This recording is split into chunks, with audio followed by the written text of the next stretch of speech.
రెడ్డి. ఈరోజు ఈ సంవత్సరం జనవరి 26న మనం 77వ గణతంత్ర దినోత్సవం జరుపుకుంటున్నాము. ముందుగా గణతంత్ర దినోత్సవం సందర్భంగా మీ అందరికీ నా హృదయ శుభాకాంక్షలు తెలియజేస్తున్నాను. గణతంత్ర దినోత్సవం భారతదేశ జాతీయ పండుగ. భారత రాజ్యాంగం 1950 జనవరి 26న మనం 77వ గణతంత్ర దినోత్సవం జరుపుకుంటున్నాము. గణతంత్ర దినోత్సవం 1950 జనవరి 26న అమలులోకి వచ్చింది. రాజ్యాంగం భారతదేశానికి అత్యున్నత చట్టం. డాక్టర్ బిఆర్ అంబేద్కర్ మన రాజ్యాంగం పితామహుడు. నేను భారతీయుడు అయినందుకు గర్వపడుతున్నాను. ముందుగా మరియు నా దేశాన్ని నేను చాలా ప్రేమిస్తున్నాను. జై హింద్, భారత మాతాకి జై.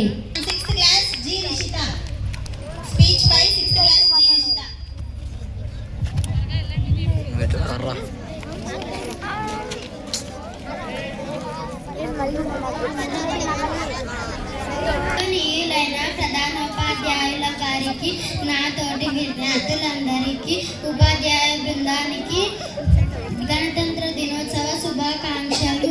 నా పేరు జి రిషిత.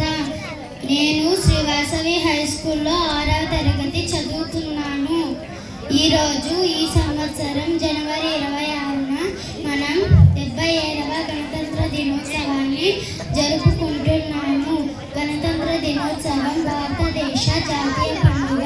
భారత రాజ్యాంగం 1950 జనవరి 26న అమల్లోకి వచ్చింది. రాజ్యాంగం భారతదేశానికి అత్యున్నత చట్టం. మన రాజ్యాంగం ప్రపంచంలోనే అతిపెద్ద లిఖిత రాజ్యాంగం. డాక్టర్ బిఆర్ అంబేద్కర్ మన రాజ్యాంగ పితామహుడు.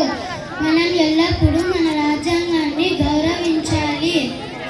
గణతంత్ర దినోత్సవం మనకు ఐక్యత మరియు సమానత్వం యొక్క సందేశాన్ని ఇస్తుంది.